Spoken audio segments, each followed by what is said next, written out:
Шөмішбай Сәриев жауынгердің соғыстан соң көрген бірінші түсі.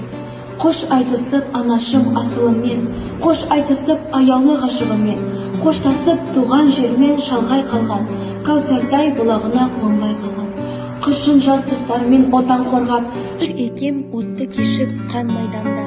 Қалдым мен сол соғыстан қайта оралмай.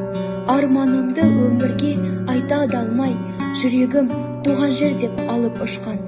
Тағдырма құрбан болдым жаңылыстан. Жылады-ау жан анашым қыршыным деп, жылады-ау жан жарым да сағыныштан. Оянсам түсім екен бұлағайын.